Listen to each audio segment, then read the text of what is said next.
أعوذ بالله السميع العليم من الشيطان الرجيم. بسم الله الرحمن الرحيم. قالوا إن يسرق فقد سرق أخ له من قبل فأسرها يوسف في نفسه ولم يبدها لهم. قال أنتم شر مكانا والله أعلم بما تصفون.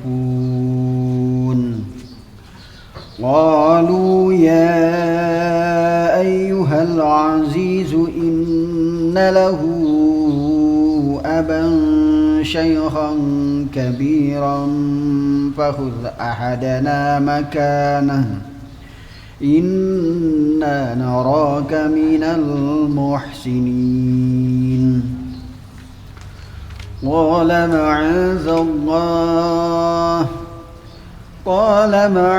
الله أن نأخذ إلا من وجدنا متاعنا عنده إنا إذا لظالمون.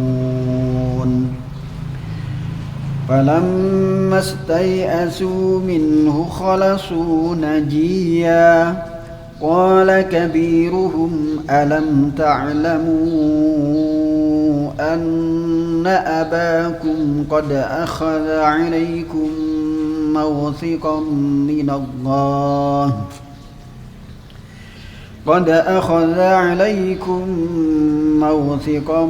من الله ومن قبل ما فرطتم في يوسف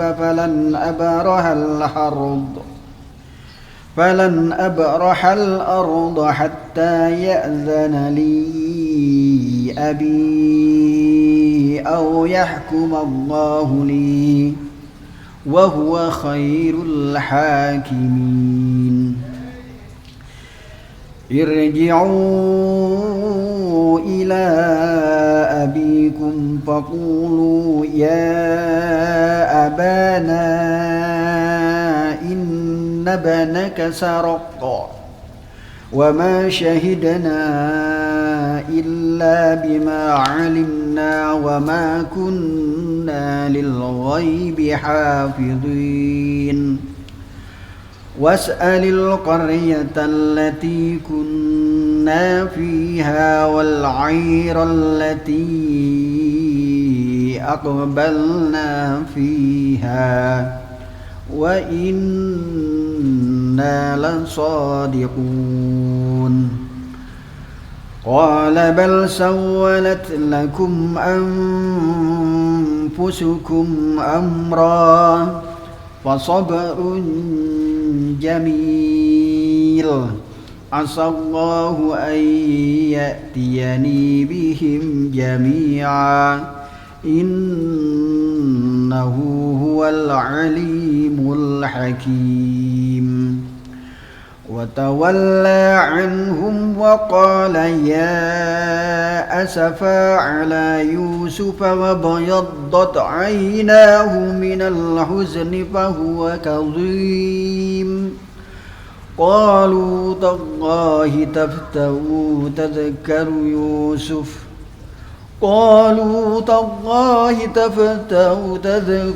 يوسف حتى تكون حرضا أو تكون من الهالكين. قال إنما أشكو بثي وحزني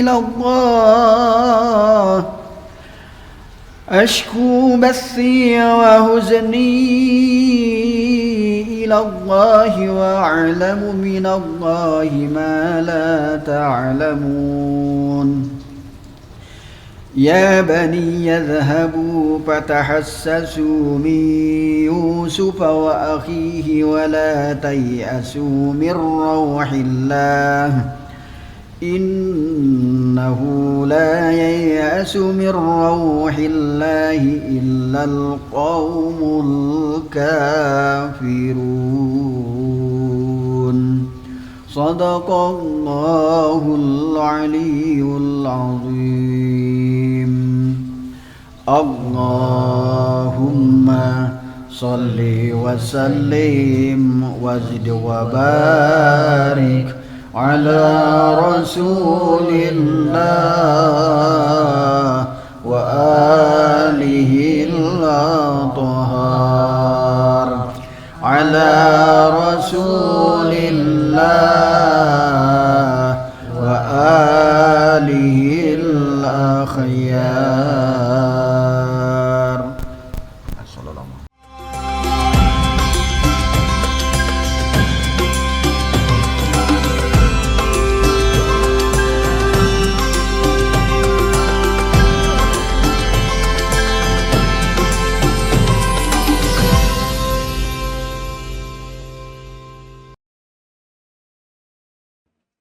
أعوذ بالله من الشيطان الرجيم. بسم الله الرحمن الرحيم. الحمد لله رب العالمين، والصلاة والسلام على أشرف الأنبياء والمرسلين، حبيبنا وحبيب إله العالمين أبي القاسم المصطفى محمد وعلى آله الطيبين الطاهرين المعصومين. Alhamdulillah, pada kesempatan kali ini kita diberikan oleh Allah Subhanahu wa Ta'ala kesehatan, diberikan kesempatan untuk kembali mendapatkan jamuan di bulan Ramadan Al-Karim, yang mana pada hari-hari ini kita dijamu oleh Allah Subhanahu wa Ta'ala. Namun alangkah baiknya kita menjawab seruan Allah Subhanahu wa Ta'ala di bulan-bulan suci ini. Pada kesempatan kali ini kita akan membahas terkait masalah syarah atau penjelasan dari doa As-Sahifah As-Sajjadiyah karya Al-Imam Ali Zainal Abidin As-Sajjad, Marid di Karbala, orang yang sakit di padang Karbala, nomor 35, yang berbunyi Bismillahirrahmanirrahim. Alhamdulillah ridha bihukmillah. Segala puji bagi Allah Subhanahu wa Ta'ala bahwa aku ridha dengan ketentuannya, aku ridha dengan keputusannya. Syahidtu anallah qassama ma'aisha ibadihi bil adl. Aku bersaksi bahwa sesungguhnya Allah Subhanahu wa Ta'ala membagikan rizkinya kepada hamba-hambanya secara adil, secara merata. Wa akhadha ala jami khalqihi bil fadl, dan memberikan kepada seluruh makhluknya keutamaan, yang mana menurut Ayatullah Fahrazad dalam syarah doa As-Sahifah Sajjadiyah, al-fadl di sini adalah tambahan rezeki, yang mana jika rezeki-rezeki kita diambil oleh hak-haknya, kita diambil oleh orang lain, maka dengan fadlnya Allah, dengan keutamaannya Allah Subhanahu wa Ta'ala mampu mencukupi kebutuhan-kebutuhan kita. Jadi dalam satu sisi, jika seandainya rezeki kita diambil oleh orang lain, hak kita diambil oleh orang lain, maka ini nanti kelak kita akan mempertanggungjawabkannya kepada Allah Subhanahu wa Ta'ala bagi orang-orang yang telah mengambil hak-hak rezeki orang lain ini. Namun untuk menutupi rezeki yang diambil itu, Allah memberikan al-fadl, yaitu apa? Keutamaan.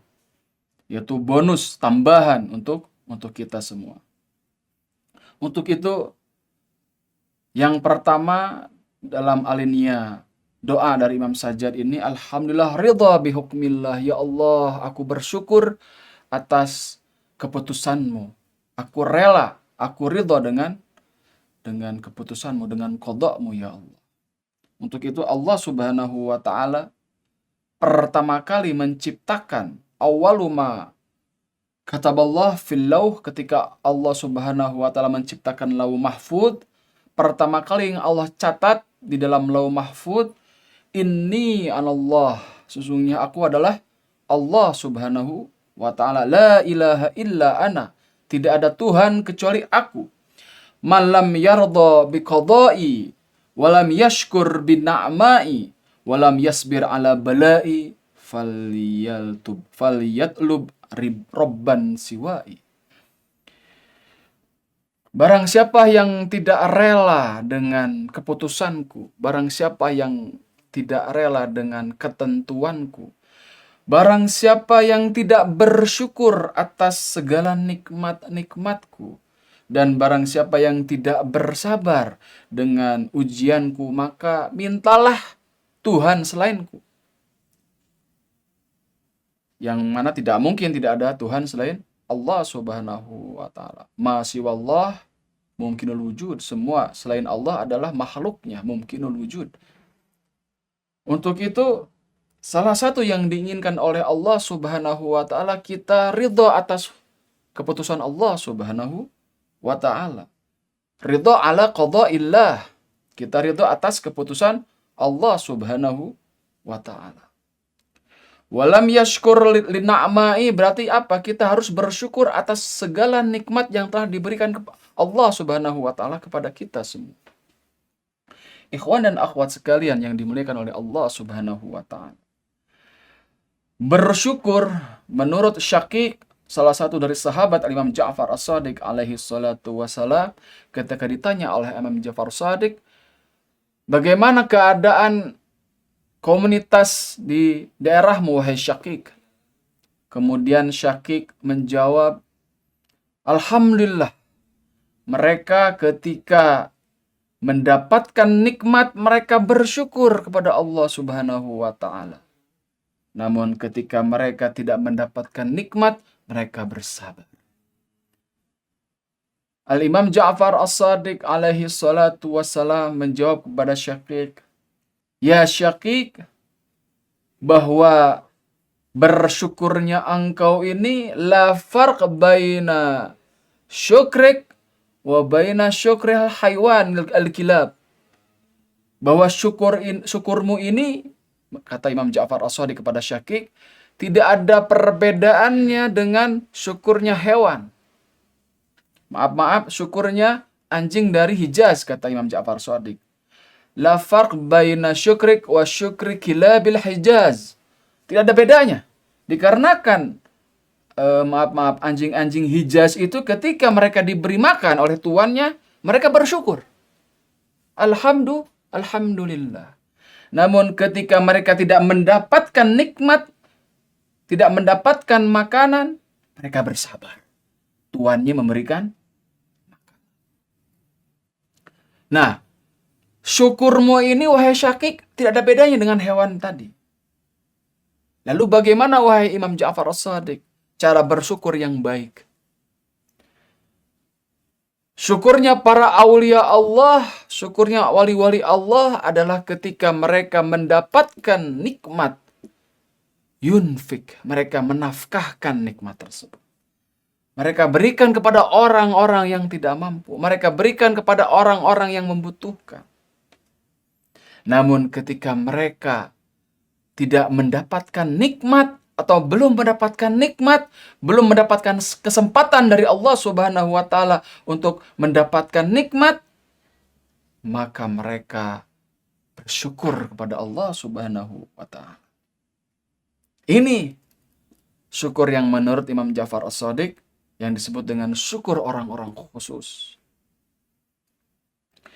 Yang kedua adalah bersabar atas ujian Allah Subhanahu wa ta'ala. Walam yasbir ala balai. Berarti apa? Allah menginginkan kita untuk apa? Bersabar atas segala ujian. Di dalam riwayat kita melihat ada 3 sabar, khususnya dalam pembahasan ilmu akhlak. As-sabru 'inda ta'ah. Bersabar dalam ketaatan. Kita harus bersabar ketika kita berkomitmen menjadi seorang muslim dan mukmin untuk berjalan di jalan kebenaran. Mengatakan kebenaran walau kana murron, walaupun pahit. Kita katakan itu kebenaran. Ketika bersabar, kita bersabar ketika menjalankan segala perintahnya. Kita berpuasa pada hari-hari bulan Ramadan ini.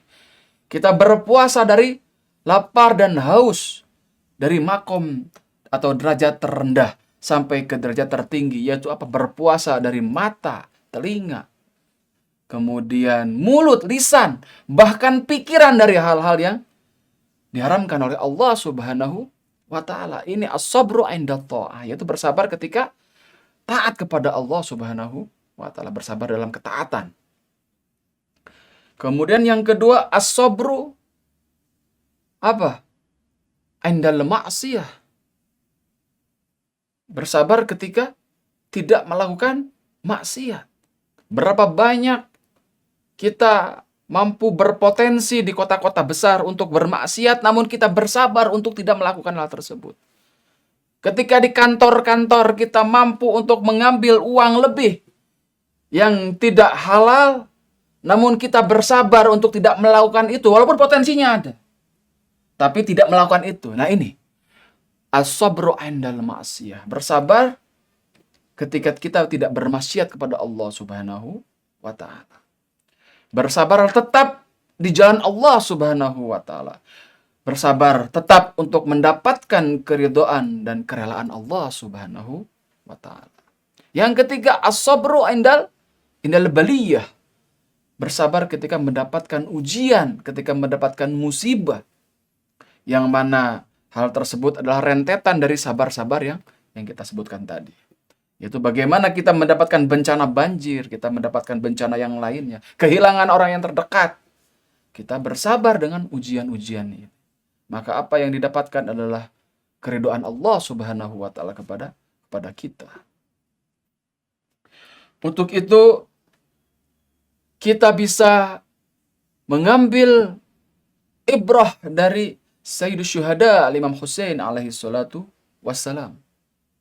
Bagaimana seluruh ujian, seluruh musibah, semuanya telah ditanggung oleh Imam Husain alaihi salatu wassalam di Karbala. Bagaimana Imam Husain mencontohkan kepada kita bagaimana kita bersabar ketika menghadapi orang-orang yang tidak bersama kita.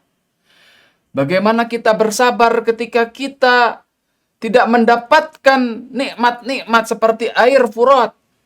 Imam Husain beserta keluarganya bersabar untuk mendapatkan apa? Al-sabru 'inda tha'ah. Bersabar dalam ketaatan dan tidak bermaksiat kepada Allah Subhanahu wa ta'ala. Untuk itu, dengan segala hal, cobaan ujian yang menimpa Imam Husain alaihi salatu wassalam, bahkan ketika jasadnya disayat-sayat oleh pedang, yang menurut ahli sejarah mendapatkan 71 sayatan.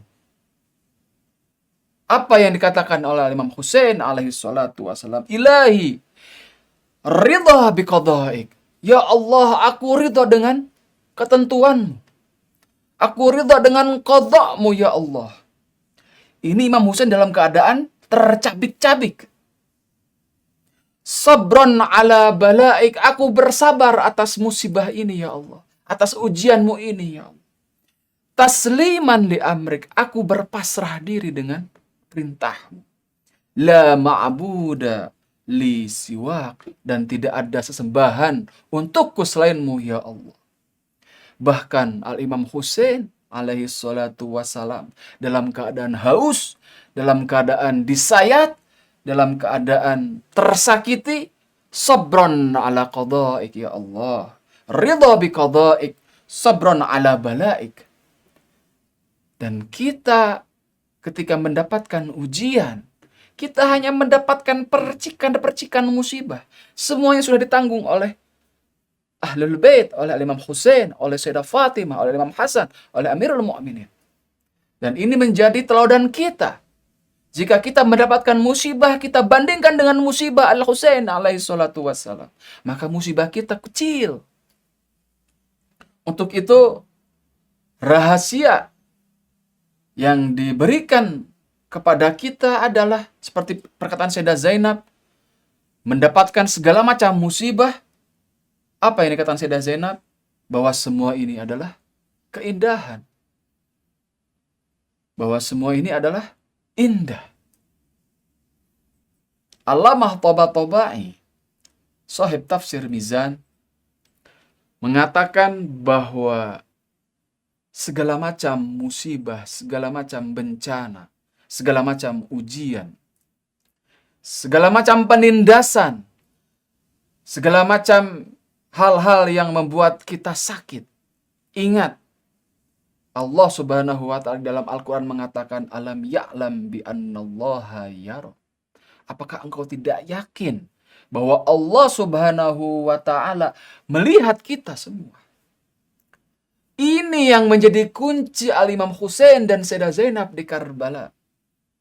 Apapun yang ditimpakan oleh musuh-musuh Allah Subhanahu wa taala sahlun, mereka adalah ringan. Kenapa? Karena Allah melihat. Karena Allah Subhanahu wa taala menyaksikan. Jika di antara ikhwan dan akhwat yang dicintai oleh Allah Subhanahu wa taala mendapatkan penindasan dari bos atau dari orang-orang sekitar kita, ingat, alam ya'lam bi annallaha yara.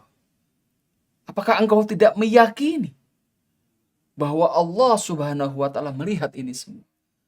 Bahwa Rasulullah Shallallahu alaihi wasallam melihat apa yang telah kita alami. Bahwa Sayyidah Fatimah, Al-Imam Husain dan aulia Allah, para kekasih Allah melihat kita, para syuhada melihat kita. Kita yakin mereka menyaksikan kita. Kita yang terzalimi, kita yang tertindas. Maka semuanya akan menjadi ringan. Karena semuanya sudah akan dipertanggungjawabkan nanti kelak di hadapan Allah Subhanahu wa taala. Untuk itu, apapun yang menimpa kita, ingat bahwa Allah menyaksikan itu dan kita tersenyum. Kita tersenyum karena Allah melihat ini semua. Sebagaimana Sayyidah Zainab tersenyum, ini keindahan karena dilihat oleh yang maha indah. Sehingga itu menjadi indah. Untuk itu, lihatlah ujian ini semua dengan kacamata Sayyidah Zainab. Bahwa ini semua adalah keindahan. Kenapa indah? Dikarenakan Allah Subhanahu wa taala melihat kita. Melihat sepak terjang kehidupan kita yang bangun dari pagi dan tidur ketika malam. Segala aktivitas kita dilihat oleh Allah Subhanahu wa taala, disaksikan oleh Allah Subhanahu wa taala. Untuk itu ringan jika kita mendapatkan bencana dan musibah. Al-Imam Ja'far As-Shadiq mengatakan, "Inna a'laman nas billah aradahum biqada'illah." Bahwa orang yang paling berilmu, orang yang paling mengetahui adalah, menurut Allah Subhanahu wa taala, adalah orang yang pasrah, orang yang ridho dengan ketentuan Allah Subhanahu wa taala. Mengapa? Karena mereka yakin bahwa Allah Subhanahu wa taala adalah sumber kebaikan. Bahwa Allah Subhanahu wa taala adalah sumber kesempurnaan. Bahwa Allah Subhanahu wa ta'ala adalah wajibul wujud. Wujud mutlak yang mana mustahil yang nirbatas. Melakukan keburukan, melakukan kezaliman. Kenapa? Karena kezaliman adalah ciri-ciri orang yang membutuhkan. Butuh. Seseorang menzalimi karena dia butuh kekuasaan. Dia butuh harta. Dia butuh kedudukan. Sehingga dia menzalimi orang lain. Allah Subhanahu wa taala adalah zat nirbatas, zat yang maha sempurna. Untuk apa dia melakukan kezaliman? Dia butuh kepada apa? Karena selainnya adalah makhluknya. Untuk itu orang yang paling berilmu di sisi Allah Subhanahu wa taala adalah orang yang ridho dengan ketentuan Allah Subhanahu wa taala. Sebagaimana di dalam petikan doa Saifah Sajadiyah, doa nomor 35, alhamdulillah ridha bi hukmillah. Bahwa segala puji bagi Allah, kita ridho, aku ridho dengan ketentuanmu ya Allah.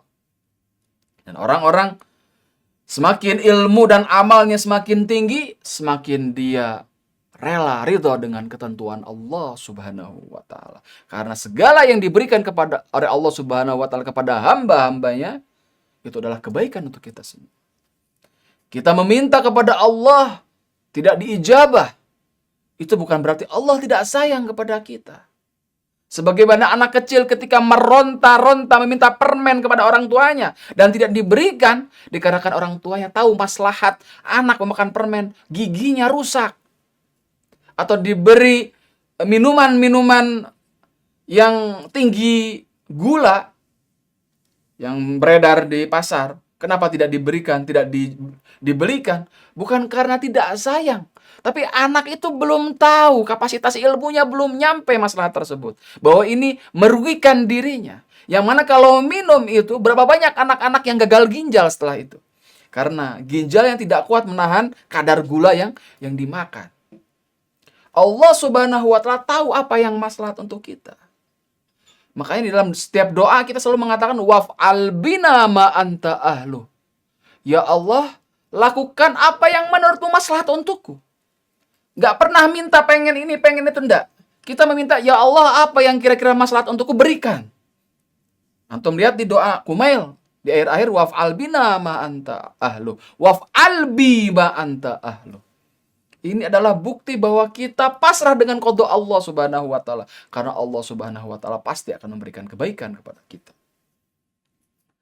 Begitu pula dalam ridha, di dalam irfan. Ya, dalam irfan.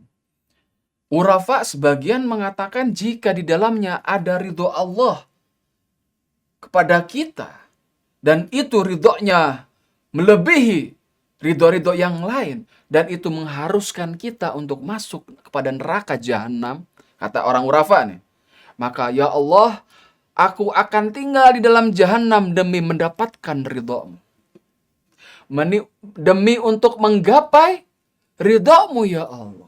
Ini orang urafa. Jika jalan untuk mendapatkan ridhomu adalah agar aku masuk ke dalam nerakamu, maka aku akan selam itu neraka. Aku akan arungi itu neraka ya Allah, demi untuk mendapatkan ridho Allah Subhanahu wa Ta'ala. Sebagaimana dalam doa Kumail, ya kan? Aku bersabar mendapatkan siksaan api nerakamu ya Allah. Asbiru ala harri narik, fakaifa asbiru ala firaqik. Namun bagaimana aku mampu bersabar untuk jauh darimu ya Allah.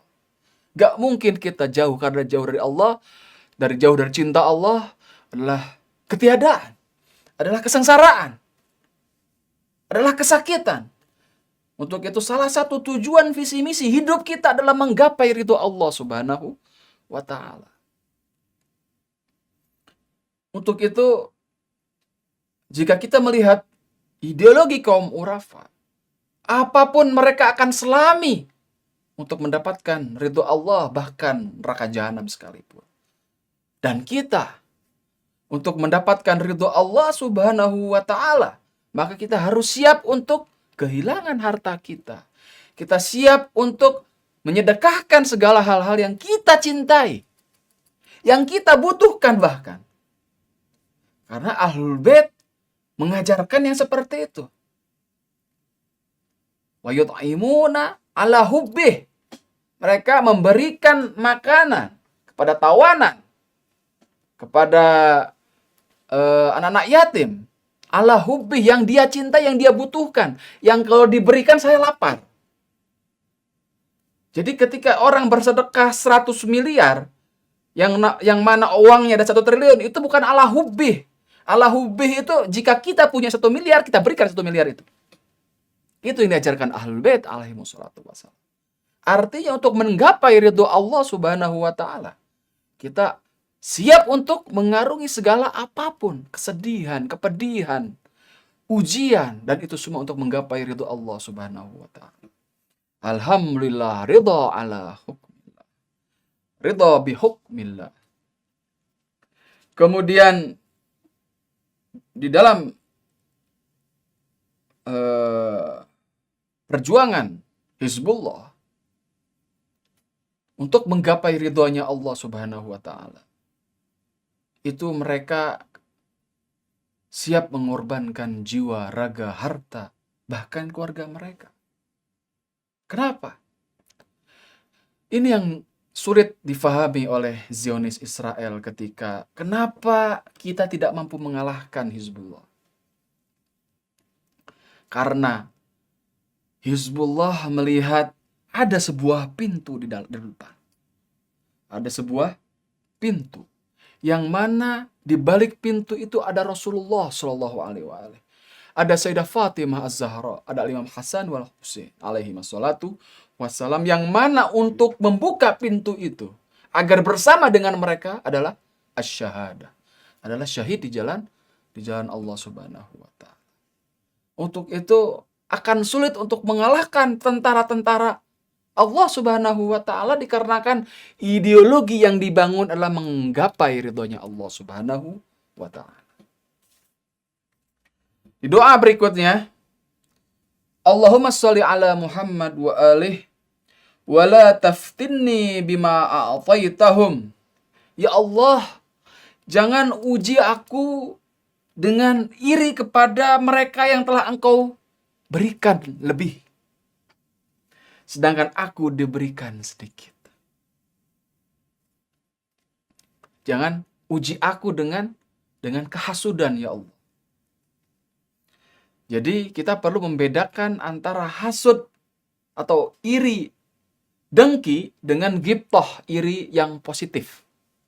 Tidak semua iri itu buruk. Sebagian iri itu buruk. Tidak semua iri itu buruk. Tapi kullu hasidin fasid. Bahwa setiap iri dengki pasti buruk. Maksudnya apa iri yang negatif? Iri yang negatif adalah ketika kita melihat seseorang yang kita irikan mendapatkan kenikmatan, mendapatkan rumah misalnya, mendapatkan istri yang cantik, mendapatkan anak yang soleh, kita iri. Tapi yang negatif adalah kita ingin mendapatkan kenikmatan yang dia peroleh dengan syarat kenikmatan yang dia peroleh itu hilang, sirna. Kita mendapatkan kenikmatan itu, dia iri, dia punya mobil. Kita iri juga ingin mendapatkan mobil dan mobilnya dia rusak. Ini yang iri yang disebut dalam hadis hasud, iri dengki. Adapun iri yang positif, kita iri nggak ada masalah, fitrah. Kita iri kepada syuhada, kita iri kepada ulama, kita iri kepada orang-orang soleh. Tapi apa?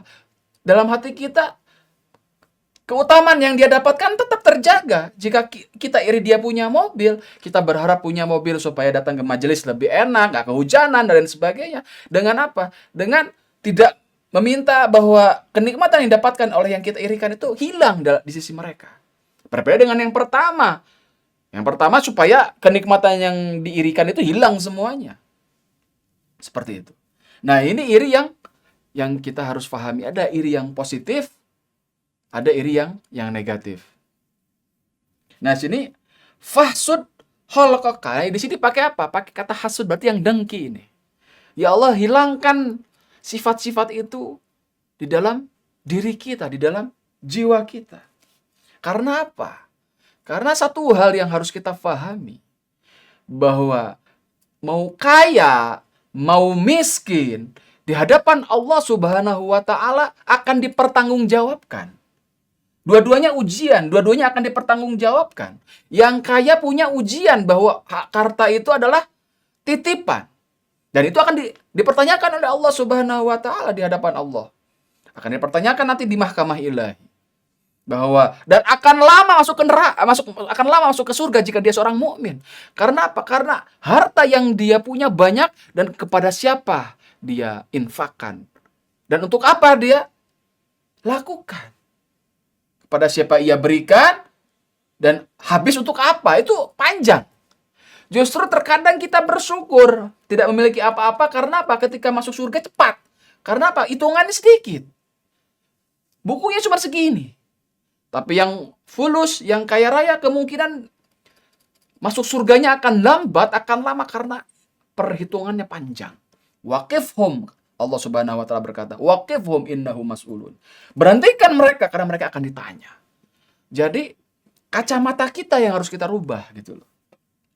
Kita melihat kaya miskin, semuanya sama. Karena apa? Karena di dunia ini sementara. La inna darul akhirah lahiyal hayawan. Fa inna darul akhirah lahiyal hayawan. Sungguhnya akhirat itulah yang abadi. Untuk itu kita lihat contohnya seperti pemimpin revolusi misalnya Said Ali Khamenei. Dia pemimpin tertinggi yang memiliki kekuasaan tertinggi. Menurut data-data yang ada, sekian ribu triliun, baik itu di luar Republik Islam Iran atau di dalam Republik Islam Iran, dia punya kuasa. Akan tetapi apa? Dia hidup sangat sederhana. Bahkan sekian tahun istrinya mencuci dengan tangan. Dan ketika sudah beranjak tua, baru meminta kepada suaminya Said Ali Khamenei untuk apa? Untuk dibelikan mesin cuci karena sudah mulai tua. Fisik sudah tidak mumpuni untuk menyuci dengan tangan. Dan itu pun dengan sistem kredit. Atau misalnya abaah yang dipakai oleh pemimpin tertinggi Iran terlihat usang. Padahal apa? Negara di tangannya. Kekuasaan di tangannya. Cara pandangnya yang dilihat. Karena tahu bahwa hidup di dunia ini adalah sementara. Dan semuanya akan dipertanggungjawabkan di hadapan Allah Subhanahu wa Ta'ala. Segala yang dikeluarkan itu akan dipertanyakan oleh Allah Subhanahu wa Ta'ala. Ini ideologi kita yang harus kita rubah. Gitu. Ideologi non-materi kita yang harus kita rubah. Sehingga apa? Sehingga kita tidak terjebak dengan ideologi materialis. Yang mana melihat kesempurnaan itu adalah apa? Materi. Yang mana kalau bukan PNS tidak sempurna. Kalau belum punya rumah, masih ngontrak, belum sempurna. Padahal kalau kita melihat hakikat dunia yang akan ditinggalkan, mau beli, mau ngontrak, sama-sama ngontrak. Ini kadang ideologi melihat kedudukan, kekuasaan, materi sebagai kesempurnaan ini harus kita rubah. Bahwa ini semua sementara di sisi Allah Subhanahu wa Ta'ala. Bahwa kesempurnaan mutlak adalah kebersamaan dengan yang maha sempurna. Makanya manusia secara filosofis dibahas dalam filsafat itu apa? Al-insan dzatuhu wa fitratuhu hubbul kamal. Bahwa manusia itu secara fitrah dia apa? Mencintai kepada kesempurnaan. Fitrahnya mencintai kesempurnaan, menggapai kesempurnaan. Cuman terkadang pembacaan sempurna itu dikarenakan dia lama hidup di dunia, dia batasi kesempurnaan itu dengan alam dunia. Dengan punya HP, yang iPhone yang keluaran terbaru, mobil hybrid, listrik dan bensin misalnya, atau rumah yang sekian ratus meter dan lain sebagainya. Padahal apa? Fitrahnya mencintai kepada kesempurnaan. Yaitu apa kadang? Yaitu sempurna yang mutlak. Dan mutlak itu tidak ada di dunia. Materi itu terbatas. Sedangkan fitrah kita kesempurnaannya abadi. Pengen hidup abadi. Dan di dunia mustahil kita hidup abadi. Di dunia kita mustahil hidup abadi. Berarti tidak sesuai dengan fitrah kita dunia ini. Berarti kita diciptakan untuk apa? Untuk keabadian. Sesuai dengan fitrah kita. Hubbul kamal. Mencintai kesempurnaan. Artinya apa? Artinya kalau kita melihat kesempurnaan itu adalah materi, salah. Karena fitrah kita meminta kepada ketidakterbatasan. Keinginan yang tidak terbatas ini tidak mustahil kepada materi yang terbatas. Berarti apa? Sumbernya harus yang tidak terbatas. Itu apa? Akhirat. Itu alam setelah materi. Seperti itu. Jadi cara pandang kita yang harus kita rubah. Bagaimana melihat kaya miskin sama di sisi Allah akan dipertanggungjawabkan. Yang kaya dipertanggungjawabkan dengan segala kekayaannya. Dan yang miskin akan dipertanyaan dengan segala kemiskinannya. Di hadapan Allah sama semua. Tapi bagaimana cara kita memandang itu semua. Ini mungkin yang bisa Al-Fakir sampaikan di dalam syarah doa Imam Sajjad alaihi salatu wassalam. Mudah-mudahan kita diberikan inayah dan hidayah oleh Allah Subhanahu wa Ta'ala untuk bisa bersyukur, untuk agar bisa menerima ketetapan ilahi, agar kita bisa bersabar di dalam ketaatan, di dalam kemaksiatan, di dalam ujian dan musibah. Dan kita ingat segala hal yang kita alami, Allah melihat kita, Allah menyaksikan kita. Segala hal ujian cobaan yang menimpa kita, ingatlah ujiannya Imam Hussein alaihi salatu wassalam. Kenapa masih tetap tegak, masih tetap Istiqomah di jalan Allah karena yakin Allah menyaksikan. Al-Imam Husain. Sayyidah Zainab yakin Allah menyaksikan Ahlul Bait. Kita pun meyakini apapun yang dilakukan oleh musuh-musuh Allah, orang-orang materialistis yang di luar sana menghinakan kita, menyiksa psikologis kita dan sebagainya, ingat Allah menyaksikan itu semua dan itu akan menjadi ringan, sahlun indallah, akan ringan di sisi Allah Subhanahu wa taala. Walafu minkum, wassalamualaikum warahmatullahi wabarakatuh.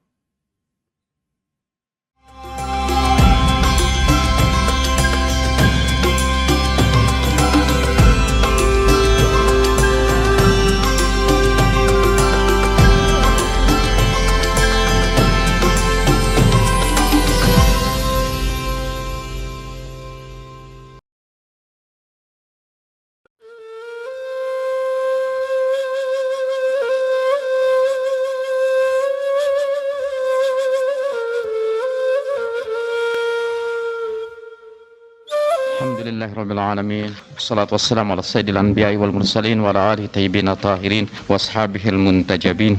Assalamualaikum warahmatullahi wabarakatuh. Qalb itu adalah tempat menyimpan nilai-nilai yang luhur, kecintaan kepada perbuatan baik, dan kita sebetulnya juga punya kecenderungan untuk berbuat baik. Rasa kasih sayang misalnya, kecintaan itu tuh berada di dalam qalb, dan dia sudah mendapat percikan cahaya ilahi walaupun sedikit. Nah, makin dalam, makin banyaklah cahaya ilahi yang kita serap. Kita tidak sempat ini menguraikannya secara terperinci. Kita mau katanya disiplin ini sama waktu. Jadi kita akan diskusi, dan saya mohon maaf tidak sempat menceritakan Nabi Khidir itu ya, yang ayat-ayatnya mulai dari ayat 60 sampai ayat yang terakhir bercerita tentang perjalanan seorang murid yang bernama Musa alaihi salam yang belajar tasawuf dari Nabi Khidir. Ini pernah satu hari Nabi itu dalam perjalanan bersama sahabat-sahabatnya di padang pasir loh. Lalu seorang sahabat duduk di satu tempat, tiba-tiba datang lapor kepada Nabi, karena ketika dia hamparkan serbannya untuk duduk, dia mendengar ada orang sedang membaca surat Kahfi. Lapor kepada Nabi. Kata Nabi, itu mayit sedang membaca surat Kahfi di alam kubur untuk menghilangkan kecemasan dia dan ketakutan dia di alam kubur. Riwayat itu agak mengejutkan saya, karena di alam kubur masih bisa baca Quran gitu kan. Padahal saya punya anggapan, sudahlah, kalau sudah di situ nggak ada lagi amal-amal saleh lainnya. Ternyata masih. Dan kalau bapak-bapak tidak percaya, kan kita dengar juga waktu Nabi Mi'raj, Nabi itu memimpin salat di depan para nabi yang semuanya sudah meninggal dunia. Riwayat itu diterima sahih oleh semua orang. Itu ternyata sudah meninggal pun masih bisa salat itu. Saya tidak bermaksud ya kita nunggu aja lah salat itu nanti kalau sesudah mati. Karena itu insya Allah kalau kita tidak salat di sini, tidak bisa salat di sana itu. Dan di sana tidak ada pusat kajian tasawuf untuk bisa belajar. Nabi Shallallahu Alaihi Wasallam bersabda bahwa Al-Quran itu ada zahirnya dan ada batinnya. Untuk setiap makna Al-Quran itu ada makna lahirnya, dan setiap makna lahirnya mempunyai 7 makna batiniahnya. Dan setiap makna batiniah itu mempunyai lagi 7 makna batiniah lagi.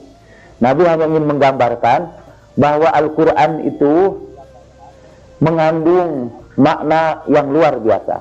Dan apa yang kita peroleh dari Al-Quran sangat bergantung kepada kemampuan kita. Jadi Al-Quran seperti sebuah samudra. Apa yang kita peroleh dari samudra itu bergantung kepada kemampuan menyelam kita. Kalau kita tidak bisa menyelam dan hanya bisa di atas-atas saja, insya Allah kita akan makan teri atau plankton.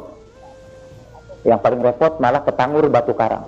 Lebih dalam lagi, sampai paling dalam nun di dasar samudra, kita akan memperoleh mutiara yang cemerlang. Semua bergantung kepada kemampuan menyelam kita.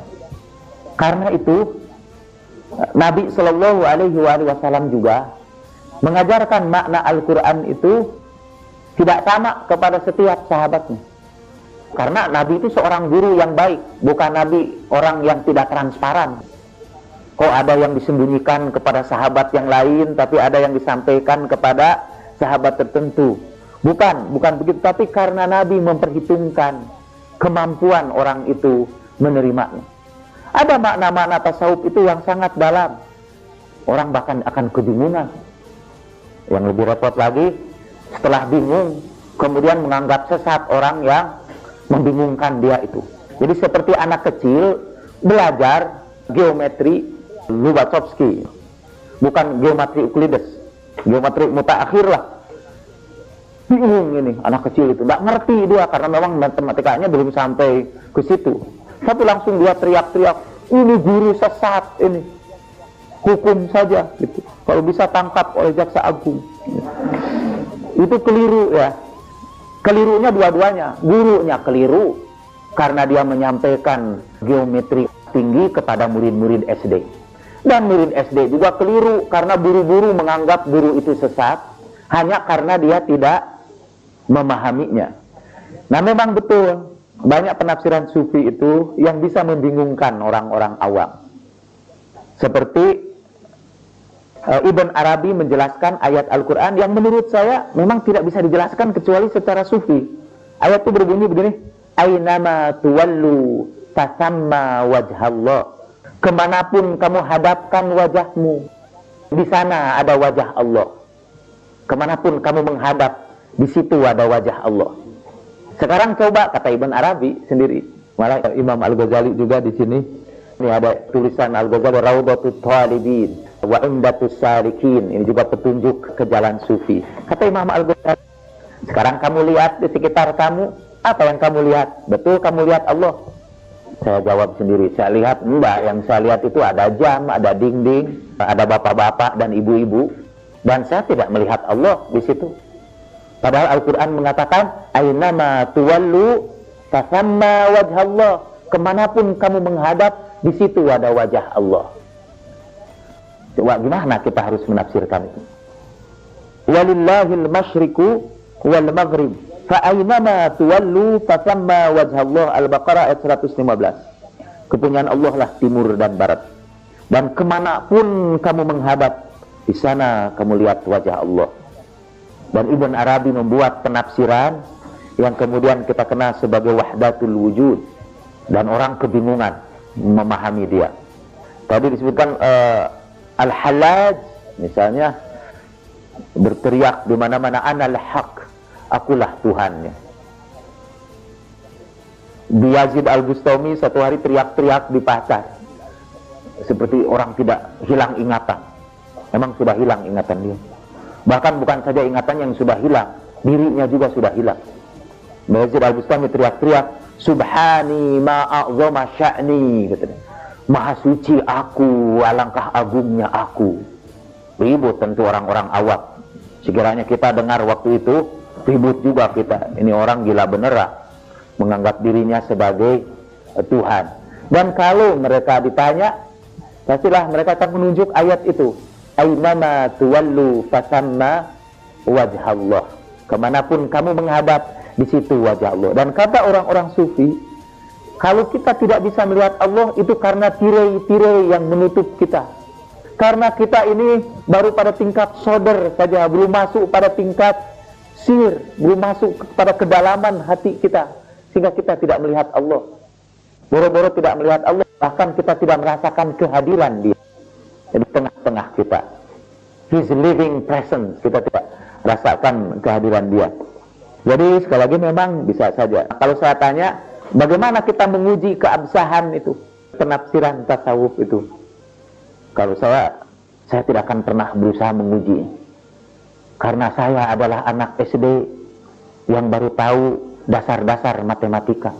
Saya tidak akan berani mengetes orang-orang yang matematikanya sudah tinggi.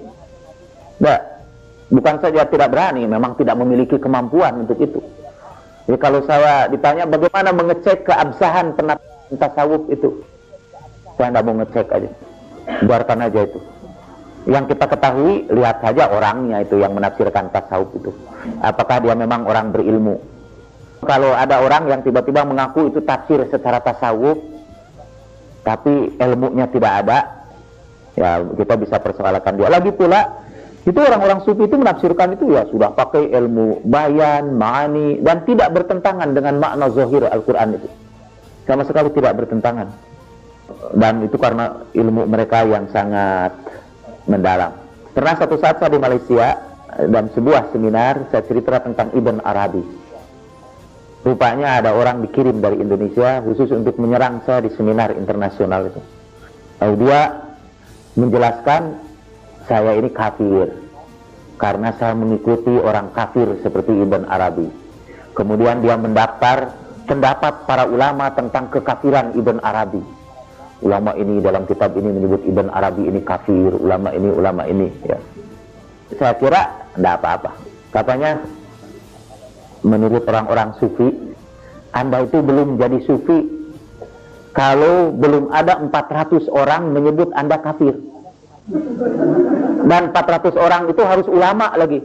Jadi jangan orang biasa. Tapi jangan kemudian kita bikin tafsir-tafsir yang aneh-aneh supaya dikafirkan oleh ribuan orang karena ingin jadi sufi.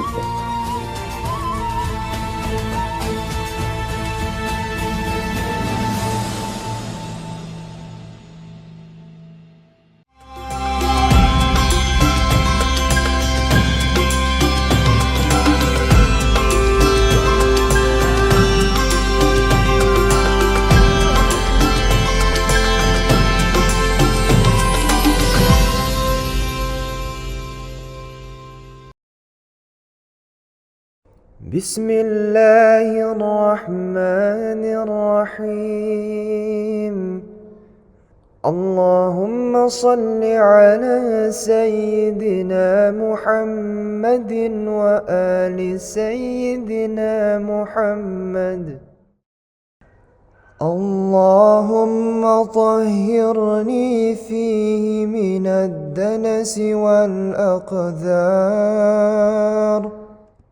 وصبرني فيه على كائنات الأقدار ووفقني فيه للتقى وصحبة الأبرار بعونك يا قرة عين المساكين. Allahumma ya Allah, sucikan aku di bulan ini dari segala nista dan perbuatan keji. Berilah aku kesabaran atas apa yang sudah Engkau tetapkan. Anugerahkan kepadaku ketakwaan dan persahabatan dengan al-abrar. Dengan pertolongan-Mu, wahai cahaya hati orang-orang yang miskin.